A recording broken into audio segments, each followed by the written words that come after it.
నమస్తే, welcome to 99 TV. Gulf నుంచి America ఫోర్సెస్ని అదృశ్యం చేస్తాం, తరిమేస్తాం.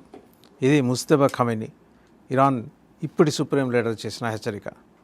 ఎందుకంటే ప్రెసిడెంట్ ట్రంప్ కొత్త ఆలోచనతో ముందుకు రావడం తర్వాత ముజ్తబా ఖమేనీ చేసినట్టుగా చెబుతున్న ప్రకటనని ఇరాన్ స్టేట్ టెలివిజన్లో చదివి వినిపించారు. సరే, ఆయన ఉన్నారా లేదా ఆ విషయం పక్కన పెడితే ఆయన యాక్టివ్గానే ఈ పరిణామాలన్నింటినీ గమనిస్తున్నారని ఒక ఇంప్రెషన్ క్రియేట్ చేయడం కోసం ఇరాన్ ప్రభుత్వం లేదా ఐఆర్జీసీ ఇచ్చిన ఒక హెచ్చరికని మనం భావించవచ్చు.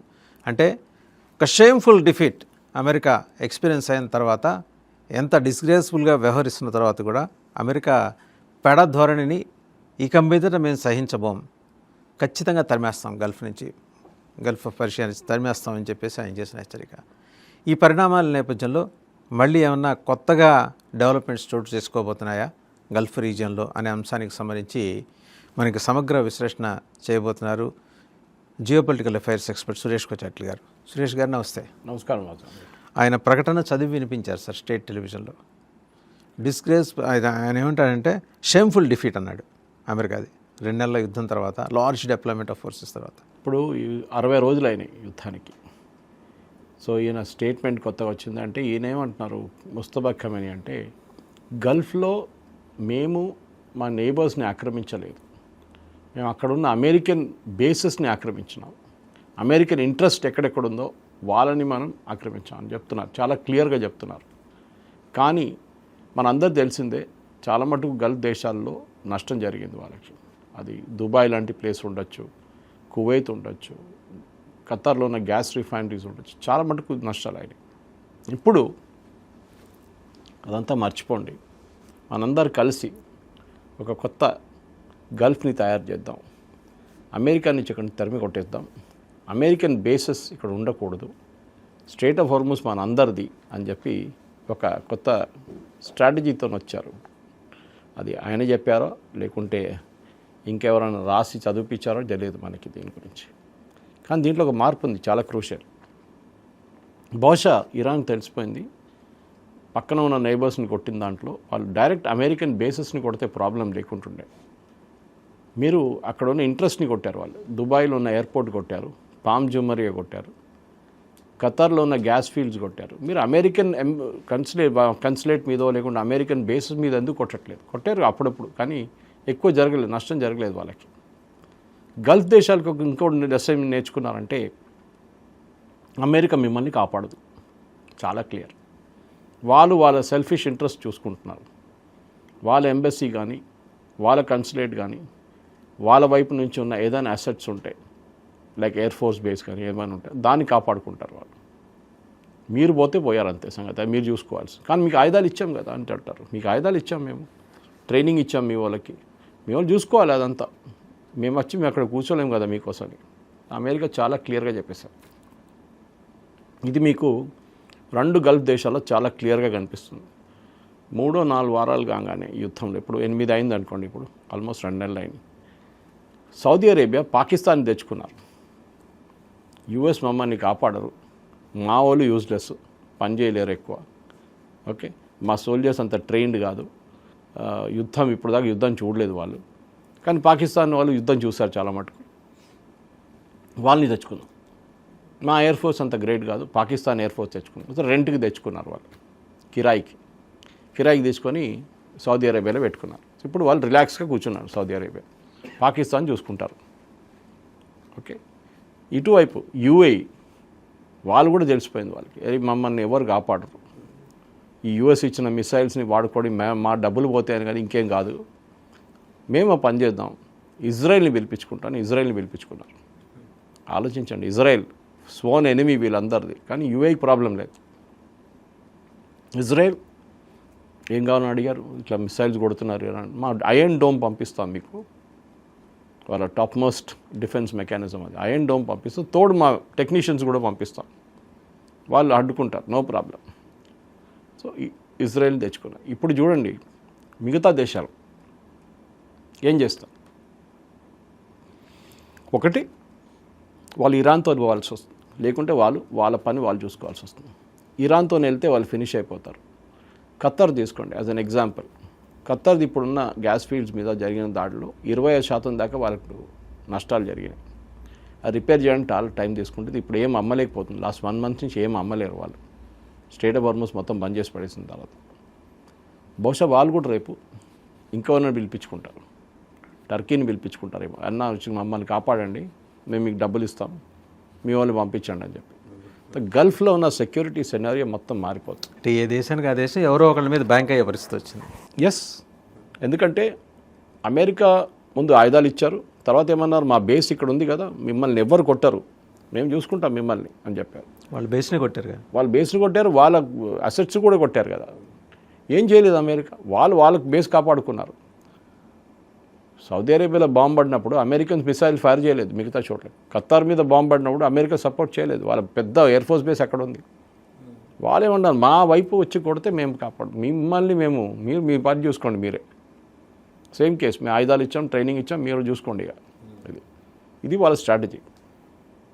ఇప్పుడు ముస్తఫా ఖమీనీ ఏమంటున్నారంటే అమెరికన్ తీసేసేయండి ఇక్కడి నుంచి, కంప్లీట్గా అమెరికన్ బేసెస్, అమెరికన్ ఇంట్రెస్ట్ ఏం ఉండకూడదు.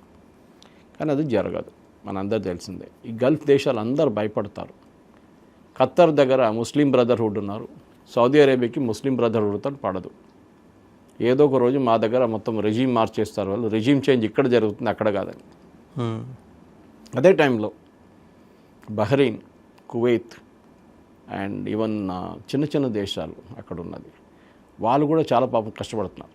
పెద్ద దేశాలు ఎట్లా చూసుకుంటారు, అది ఇరాన్ ఉండొచ్చు, ఇరాక్ ఉండొచ్చు, సౌదీ అరేబియా ఉండొచ్చు. చిన్న దేశాలు ఏం చేస్తారు, వాళ్ళు కూడా మళ్ళీ ఎవరి మీద ప్రొటెక్షన్కి వెళ్ళాల్సి వస్తుంది. బహ్రెయిన్ దగ్గర 5th ఫ్లీట్ ఉంది, యుఎస్ నేవీ 5th ఫ్లీట్ ఉంది. వాళ్ళు రేపు పొద్దున నోటీస్ ఇచ్చి ఖాళీ చేసిపోరా అంటే చేయరు వాళ్ళు. వాళ్ళు అంటారు, సారీ మీరు మా 10 సంవత్సరాలు కాంట్రాక్ట్ సైన్ చేస్తాం, దాని తర్వాత మేము వెళ్తూ ఉంటారు. అమెరికా వెళ్ళారో మీ గవర్నమెంట్ పడిపోతుంది, అది మాకు గుర్తుపెట్టుకోండి మీరు అని చెప్తారు. ఇది జరుగుతుంది. So Mustafa Khamenei latest statement Gulf దేశాల్ని అందరినీ ఒక గ్రూప్గా తీసుకొచ్చి స్ట్రెయిట్ ఆఫ్ హార్మస్ మనదే, మాది కాదు, మీది కాదు, అందరిది, కానీ అమెరికా ఇక్కడ ఉండకూడదు. ఇది అక్కడున్న స్ట్రాటజీ విసిరాడు అంతే. ఆయన ఇప్పుడు ఒక స్టేట్మెంట్ అది. ఓకే, అమెరికా అన్నారు గెలిచేశారు, అది ఇది అన్నారు, ఏం గెలవలేదు. ఎక్కువ లొల్లి చేస్తే వాళ్ళని ఇదే పర్షియన్ గల్ఫ్లో, ఇదే స్ట్రెయిట్ ఆఫ్ హార్మస్లో కిందకి దింపేస్తాం, జల సమాధి చేస్తాం అని. ఇది ఉండగానే అటువైపు అమెరికాలో పీట్ హెస్గెత్, వాళ్ళ సెక్రటరీ ఆఫ్ డిఫెన్స్, ఈ calls himself secretary of war, ఆయన ఒక టెస్టిమోనీ ఉండే యుఎస్ కాంగ్రెస్ ముందు. టెస్టిమోనీ అంటే బేసిక్లీ వచ్చి స్వేరింగ్ చేసి నేను నిజమే చెప్తాను, అబద్ధం ఏం చెప్పానని చెప్పేసి యుఎస్ కాంగ్రెస్లో ఆ డిఫెన్స్ కమిటీలో ఉన్న 12-14 మంది ఆయన క్వశ్చన్ చేస్తారు. వాళ్ళకొకరికి 10 నిమిషాల టైం ఇస్తారు, రొటేట్ అవుతూనే ఉంటుంది. ఆయన అడిగారు, యుద్ధానికి ఎందుకు వెళ్ళారు? ఓకే, యుఎస్ మీరు చెప్పారు, మీ ప్రెసిడెంట్ చెప్పారు యుద్ధానికి ఎందుకు వెళ్ళారంటే ఇరాన్ దగ్గర న్యూక్లియర్ బాంబ్ తయారు చేసిన కెపాసిటీ ఉందని చెప్పారు. అవునా లేదా అన్నాడు. ఎస్ అన్నారు. మళ్ళీ మీరు అన్నారు లాస్ట్ జూలైలో మిడ్నైట్ హ్యామర్ చేసినప్పుడు మొత్తం వీళ్ళ యురేనియం అంతా ధ్వంసమైంది, ఇంకేం మిగలలేదు, వాళ్ళు అసలు ఇంకా ఒక 10 సంవత్సరాల దాకా యురేనియం గురించి మాట్లాడలేరని చెప్పినారు. మీరే చెప్పారు కదా, మళ్ళీ ఇప్పుడేమైంది? ఈ క్వశ్చన్ వచ్చిందన్నమాట. సో వాళ్ళు ఏం చెప్పలేకపోయారు. ఎనీవే, హెస్గెత్కి చాలా క్లియర్గా వాళ్ళు క్వశ్చన్ చేసినప్పుడు బయటకు వచ్చింది నిజం ఏంటంటే, ఒకటి ఇప్పుడు దాకా ఖర్చు అయింది $25 బిలియన్. ఓకే, ఏది ఖర్చులు, డ్యామేజ్ కాదు, అది సపరేట్. ఒక ఎయిర్క్రాఫ్ట్ $100 మిలియన్ పోయింది, 2 పోయినాయి, ఏవాక్స్ పోయినాయి $600 మిలియన్ది, అట్లా చాలా మటుకు నష్టాలు జరిగినాయి వాళ్ళకి. నెక్స్ట్ బడ్జెట్ ఏమో $1.56 ట్రిలియన్ కావాలని అడుగుతున్నారు. ఇప్పుడున్న బడ్జెట్ కన్నా 50% ఎక్కువ. అది ఖర్చులు $25 బిలియన్ ఖర్చులు, డ్యామేజ్ ఇంకా లెక్క తేలాలి మనకి, అది సపరేట్ లెక్క తేలాలి. ఇప్పుడు అడుగుతున్నది $1.56 ట్రిలియన్. అది నెక్స్ట్ ఇయర్ కాంగ్రెస్ ముందు పెడతారు బడ్జెట్. ఓకే, అది వాళ్ళు అంగీకరిస్తారో లేదో మనకు తెలియదు. సో వాసుదేవన్ గారు, ఇప్పుడు ప్రాబ్లం ఎక్కడ వచ్చిందంటే యుద్ధం టెక్నికలీ ఆగిపోయింది. ఇవాళకి May 1 యుఎస్ ఇరాన్ యుద్ధం లేదు. ఎందుకంటే అమెరికన్ చట్టాల ప్రకారం, వాళ్ళ కాన్స్టిట్యూషన్ ప్రకారం 60 రోజుల కన్నా ఎక్కువ యుద్ధం నడిస్తే దాని శాంక్షన్ వాళ్ళ కాంగ్రెస్ ఇవ్వాలి, వాళ్ళ పార్లమెంట్. అది ఇవాళ చేయాలి ఉండే. ఇవాళ May 1 చేయలేదు. ఏం చెప్తున్నారు ఇప్పుడు? మేము సీజ్ ఫైర్ అనౌన్స్ చేసాం, యుద్ధం లేదు. హెజ్గత్ కూడా అన్నారు, మేము సీజ్ ఫైర్ అనౌన్స్ చేసాం, సో యుద్ధాన్ని పాజ్ చేసేసాం, మన ఆపరేషన్ సింధూర్ చేసినట్లు. అప్పుడు మేము అప్రూవల్ తీసుకోక్కర్లేదు. ఇదొక లీగల్ లూప్ హోల్. యుద్ధం ఉందా అంటే ఉంది, సీజ్ ఫైర్ అంటే మేము ఆపెట్టాం టెంపరీగా. కానీ మళ్ళీ నెక్స్ట్ ఒక 10 రోజుల తర్వాత మళ్ళీ బాంబ్ చేస్తే ఏం జరుగుతుంది? అదొక అప్పుడు పార్ట్ 2 అంటారా? Okay, epic fury part 2 start చేస్తారా? అప్పుడు మళ్ళీ అక్కడి నుంచి మళ్ళీ 60 రోజులు అంటారా? ఇదొక గేమ్ ఆడొచ్చు ప్రెసిడెంట్ ట్రంప్. మీరు చూసుంటారు లాస్ట్ 10 రోజులు ప్రెసిడెంట్ ట్రంప్ అసలు ఏం చేయట్లేదు, ఏం మాట్లాడట్లేదు, సోషల్ మీడియా ట్వీట్ చేస్తున్నాడు ఎక్కువ, కానీ అది ఎవరు పట్టించుకోవట్లేదు. నిన్న మళ్ళీ ఏదో AI జనరేటర్ ఇమేజ్ పెట్టాను, I'm no longer Mister nice గా అని చెప్పి ఒక వెపన్ అంతా తీసుకొని దాని తర్వాత అన్నాడు నేను బాంబ్ చేస్తా వీం చేస్తా అన్నాడు. ఎవ్వరు ఇప్పుడు ఆయన సీరియస్గా తీసుకుంటలేదు. ఆ పులి వచ్చింది కథ అయిపోయింది ఇక్కడ. ఈ పరిస్థితిలో వాదేవన్ గారు ఇంకా ముందుకెళ్ళాలంటే ట్రంప్కి ఆప్షన్స్ లేవు ఎక్కువ. ఒకటి, యుద్ధం ఆగిపోయిందని ఆయన అడ్మిట్ చేశారు, బయటకు వచ్చేస్తారు. పర్షియన్ గల్ఫ్, స్ట్రైట్ ఆఫ్ హార్మూజ్లో ఉన్న బ్లాకేజ్ని తీయడానికి ఇంకొక మల్టీనేషనల్ ఫోర్స్ని అసెంబుల్ చేస్తున్నారు. ఓకే, మ్యారిటైమ్ ఫోర్స్ని. అది ఎవరు ఉంటారో దాంట్లో గ్రూప్లో చెప్పలేము. బ్రిటన్ ఉంటారో, కొరియా ఉంటారో, జపాన్ ఉంటారో, అది అందరూ కూడా ఉండొచ్చు. 12 కంట్రీస్ ఉన్న ఒక ఫోర్స్ని సెటప్ చేస్తున్నారు. మూడోది ఏది ఆ రీజియన్ నుంచి, ఏంటంటే ఆ రీజియన్ నుంచి మొత్తం అన్ని దేశాలని ఆ రీజన్ కాదు, యూరోప్ నుంచి మిగతా దేశాల నుంచి అదే వాటిని తీసుకొచ్చి ఆ రీజన్లో పెడతారు స్ట్రైట్ ఆఫ్ హార్మూజ్లో. కానీ ఇక్కడ ఒక డిఫరెన్స్ ఏంటంటే ఈ దేశాలు ఇంకా ఎస్ అని చెప్పలేదు, ఎవరని మనకు తెలియదు. ఈయన అనౌన్స్ చేసేశారు ఇది ఉందని చెప్పేసి, పెద్దదొక మ్యారిటైమ్ ఫోర్స్ రాబోతుంది.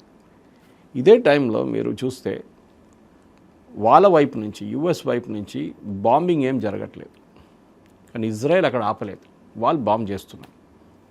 దానికి కారణాలు ఉన్నాయి. ఒకటేంటంటే ఇజ్రాయెలీ ప్రైమ్ మినిస్టర్ నెటన్యాహుకి ప్రాబ్లం లేదు, ఆయనకి ఇంకా 2-3 నెలల్లో ఎలక్షన్ రాబోతుంది. ఆయనకి 71% సపోర్ట్ ఉంది ఈ యుద్ధానికి. అమెరికన్ ప్రెసిడెంట్ ట్రంప్కి ప్రాబ్లం ఏంటంటే ఆయనకు నవంబర్లో ఎలక్షన్ ఉంది, దాని ప్రాసెస్ ఆల్రెడీ స్టార్ట్ అయిపోయింది. ఆయన 70% మంది వ్యతిరేకిస్తున్నారు యుద్ధాన్ని. అక్కడ సపోర్ట్ చేస్తే ఇక్కడ వ్యతిరేకం. దీని నుంచి ఎట్లానో బయటికి పడాలని. సో ఆయనకి యుద్ధం ఫినిష్ అయ్యని చెప్పి రేపు బయటికి దిగడానికి హిందీలు అంటారు పత్లి గలీసా నికల్ జావని చెప్పి అట్లా వెళ్ళిపోతాడు. అయిపోయింది కదా యుద్ధం, నేను వెళ్ళిపోతున్నా అని చెప్పేసి. కానీ ఇజ్రాయెల్ అంటున్నారు యుద్ధం కాలేదు కదా, ఇంకా యుద్ధం ఉంది. ఈవెన్ ఇరాన్ అంటున్నారు ఇప్పుడు యుద్ధం మేము డిసైడ్ చేస్తాం ఇప్పుడు ఫినిష్ చేయాలి, మీరెందుకు పారిపోతున్నారు అని.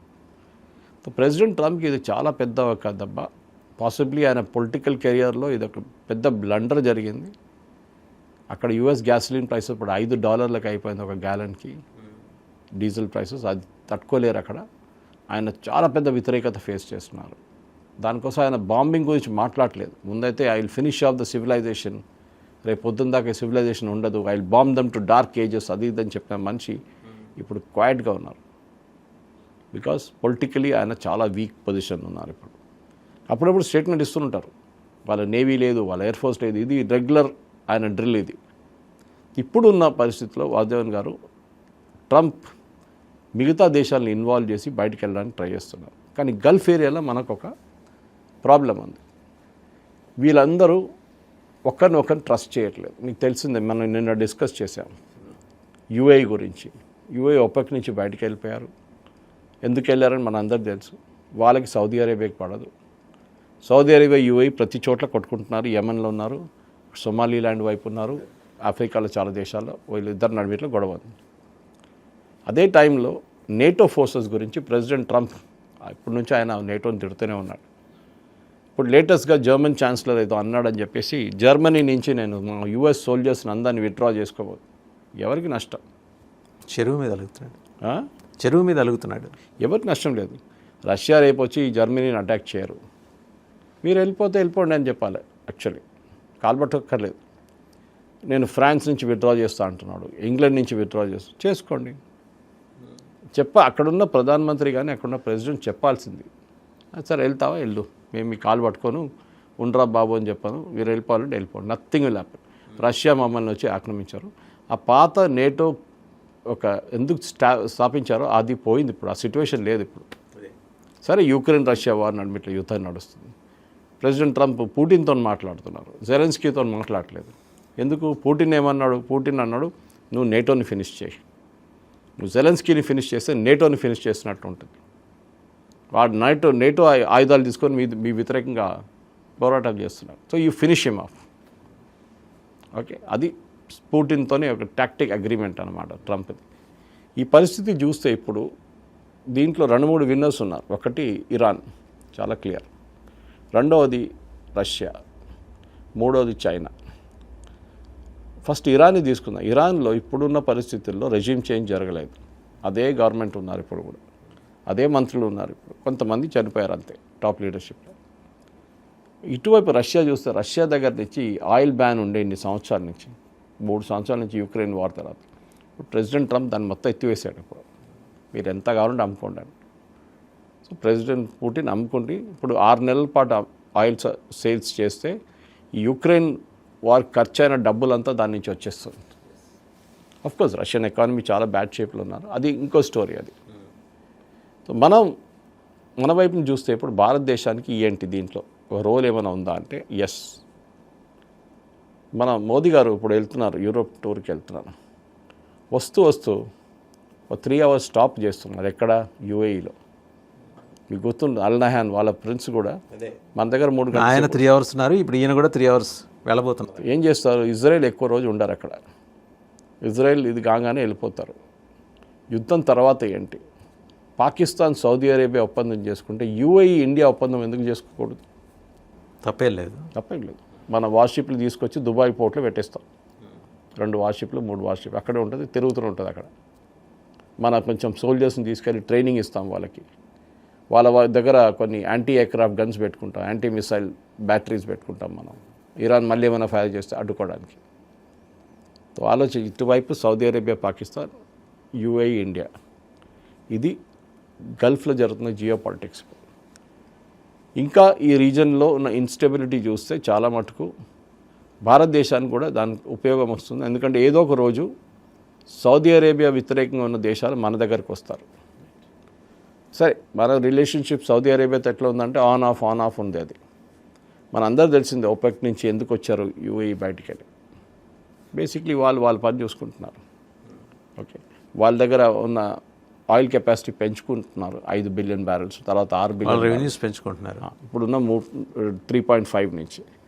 సో వాజేవన్ గారు, పాలిటిక్స్ అనేది ఇది ఆర్ట్ ఆఫ్ ద పాసిబుల్ అంటారు. మనం కూడా మన వైపు నుంచి యూఏఈతో డీల్ చేసుకుంటే మనకి స్పెషల్ ప్రైస్లో మనకి ఆయిల్ రావచ్చు. మన హెల్ప్ ఇస్తున్న సహాయానికి యూఏఈ క్యాన్ డూ ఇట్. అంత పెద్దది ఉండదు కానీ ఒక $5 ఎక్కడిక్కడ ఉంటుంది.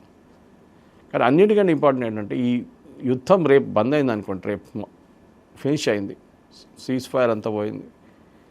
ఇది ఇంకా నెక్స్ట్ దీని ఇంపాక్ట్ ఇంకా నెక్స్ట్ 2 సంవత్సరాలు ఉంటుంది. ఎందుకంటే ప్రతి కంట్రీ, ఐ డోంట్ నో నేను డిస్కస్ చేసామో లేదో, స్ట్రాటజిక్ పెట్రోలియం రిజర్వ్స్ గురించి మాట్లాడుకున్నాం సార్. అది ఫిలప్ చేయడానికి నెక్స్ట్ 6 నెలల నుంచి 2 సంవత్సరాలు పడుతుంది. మనకు ఎంత పడుతుంది సార్? మనకు కూడా ఉంది. మనకు 2 నెలలు, 2 months ఉంది. దాంట్లో 1 month కన్జ్యూమ్ చేసుకున్నాం ఆల్రెడీ. సో 1 month ఉంది. 1 month అది నింపుకుంటా వెళ్ళాలి, సంపులాగా నీళ్ళు వస్తుంది. నింపుకుంటూ వెళ్ళడానికి మనకు ఒక 2 years పడుతుంది. మనకు కూడా 1.5 years పడుతుంది ఈజీగా. ఓకే, కానీ మనకు నాట్ ఎ మేజర్ క్రైసిస్. మనకు గల్ఫ్ దగ్గర, మనకి జాగ్రఫికలీ ఇండోనేషియా, మలేషియా, సింగపూర్ అంటే చాలా దూరం వాళ్ళకి. మన దగ్గరే కదా, అక్కడి నుంచి మనకు షిప్లో 5-6 రోజులు వచ్చేస్తుంది ఇక్కడ. We can get it fast. Only రేట్లు ఎక్కువనే. ఇప్పుడు మనం కొనం, రేట్లు తక్కువైనప్పుడు చూసుకుందాం అంటాం అంతే. సో ఇది ఇప్పుడున్న పరిస్థితి. ఇంకా ముందుకు వెళ్తూ ప్రెసిడెంట్ ట్రంప్ ఆయన పొలిటికల్ వీక్నెస్తోని ఆయన ఛాలెంజ్ చేయడానికి 2-3 ఆల్రెడీ తయారయ్యారు. ఒకటి, అందరు ఇప్పుడు చూస్తున్నది, ఎదురు చూస్తున్నారు యుఎస్లో 2028 ప్రెసిడెన్షియల్ ఎలక్షన్. ఇప్పుడు ఎవరు ప్రెసిడెంట్ ట్రంప్ గురించి మాట్లాడలేదు. ఒక లేమ్ డక్ ప్రెసిడెంట్గా అయిపోతారు ఈ ఎలక్షన్ కాగానే నవంబర్లో. కానీ 2028 ఎక్కువ రోజులు లేవు. 2028 ఎలక్షన్కి 27 నుంచే వాళ్ళు ప్రిపరేషన్ స్టార్ట్ చేస్తారు. ప్రైమరీస్ కానీ అది ఇదంతా. ఎవరు గెలుస్తారు అది పెద్ద ఒక ఏం చెప్తారు సమస్య అని చెప్పలేము, కానీ పెద్ద క్వశ్చన్గా మారిపోయింది. డెమోక్రాట్స్ అయితే ఇప్పటివరకు వాళ్ళ క్యాండిడేట్ గురించి ఏమన్నా మాట్లాడారా? వాళ్ళు కూడా కన్ఫ్యూజన్లో ఉన్నారు. వాళ్ళు కమలా హ్యారిస్ లాస్ట్ టైం ఉండే, కానీ ఈసారి ఆమె ఉంటుందో లేదో తెలియదు మనకి. ఓకే, మమ్దాని ఎందుకు కాకూడదు? మమ్దాని కూడా వస్తారు. పాసిబుల్.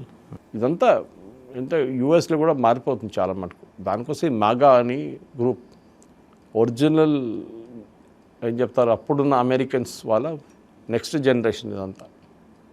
రెడ్ ఇండియన్స్ కాదు, కానీ అక్కడ ఉన్న పాత అమెరికన్ సిస్టమ్ ఎప్పుడో సెటిల్ అయిన వాళ్ళు. సెటిల్. సో వాళ్ళు వీఆర్ ద ల్యాండ్, మాది స్థలం అని చెప్పుకొని మన మీద కూడా ఇండియన్స్ మీద కూడా ఆక్రమణ చేస్తున్నారు వాళ్ళు ఇండైరెక్ట్గా. మన president Trump shit whole, hill whole అది ఇది అన్నాడు. ఇండియన్స్ ఇక్కడ వచ్చి పిల్లల్ని ఇక్కడ డెలివర్ చేసుకుంటారు, ఇక్కడ సిటిజన్షిప్ తీసుకుంటున్నారని చెప్పి పెద్ద క్యాంపెయిన్ నడిపించారు ఆయన, గుర్తుంటుంది మీకు. ఇండియన్ ఎక్స్టర్నల్ అఫేర్స్ దాన్ని కండెమ్ చేసింది ఆమె స్టేట్మెంట్.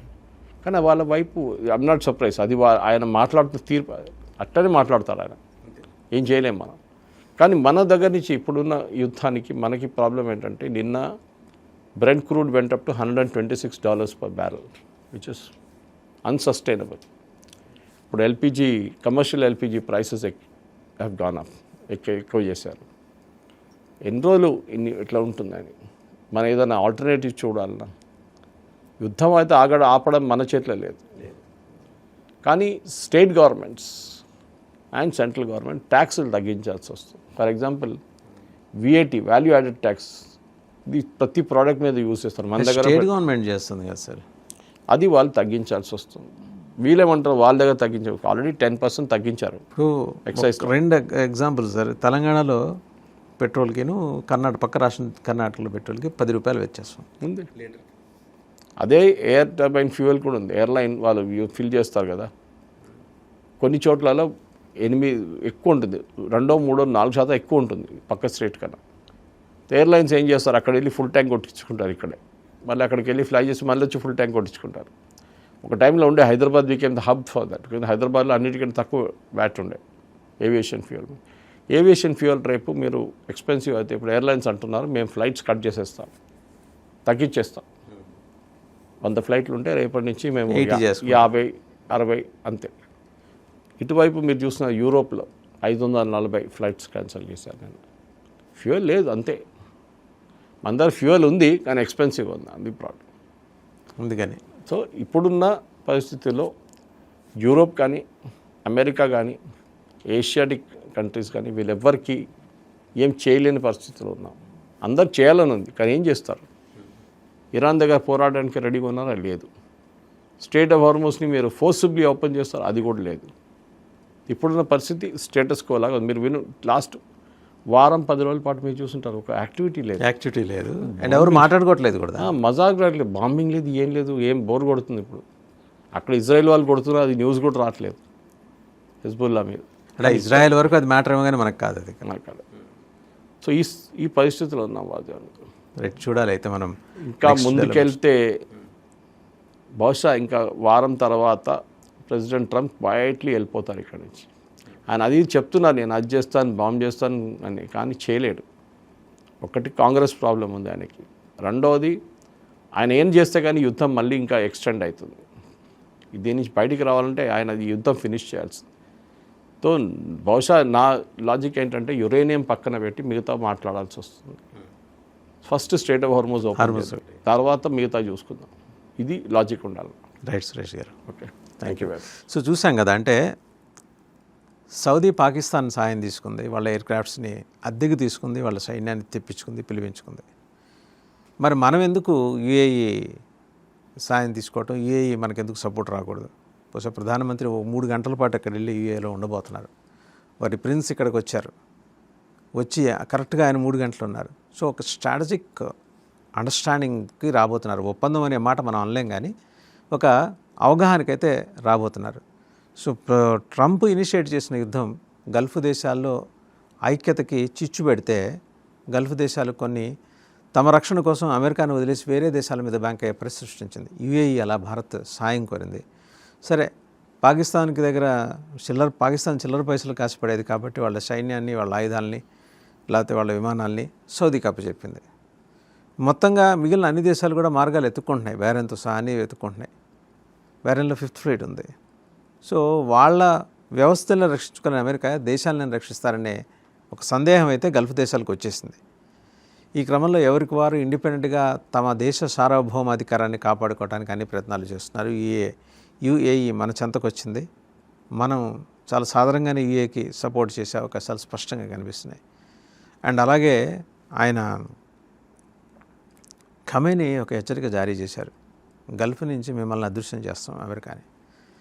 ఆయన హెచ్చరిక చేసినట్టుగా ఆయన రిలీజ్ చేసిన ఒక ప్రకటన ఇరాన్ స్టేట్ టెలివిజన్లో చదివి వినిపించారు. అసలు ఆయన ఉన్నాడా లేదా, ఆయనకు అంత్యక్రియలు జరిగాయా లేదా, అది మళ్ళీ వేరే చర్చ. బట్ ఆయన పేరుతో ఒక ప్రకటన వచ్చింది. సో దానికి ఒక శాంక్టిటీ ఉంటుంది ఇరాన్ ప్రభుత్వం తరఫున అని మనం అనుకోవాలి. సుప్రీం లీడర్ ప్రస్తుతానికి ఆయనే కాబట్టి. సో ఈ డెవలప్మెంట్స్ నేపథ్యంలో స్ట్రైట్ ఆఫ్ హార్మూజ్ని ఇరాన్ ఓపెన్ చేస్తుందా, యురేనియన్ని కొన్నాళ్ళు పక్కన పెట్టే అంశాన్ని ముందర స్ట్రైట్ ఆఫ్ హార్మూజ్ గురించి మాట్లాడుకుందామా అనేది చూడాలి. ఎందుకంటే 2 నెలలు అయింది కరెక్ట్గా. ఇందాక సురేష్ గారు చెప్పినట్టు వాళ్ళ కాన్స్టిట్యూషన్లో 2 నెలలు దాటితే ఇంకా దాన్ని ఇంకా యుద్ధంగా పరిగణించరు. పరిగణించరు కాబట్టి యుద్ధానికి పాజ్ ఇచ్చారా, యుద్ధం కంటిన్యూ అవుతుందా, లేకపోతే ఇరాన్ పరిభాషలో ఒక షేమ్ఫుల్ డిఫీట్ని అమెరికా ఎదుర్కొందా, వేచి చూడాలి.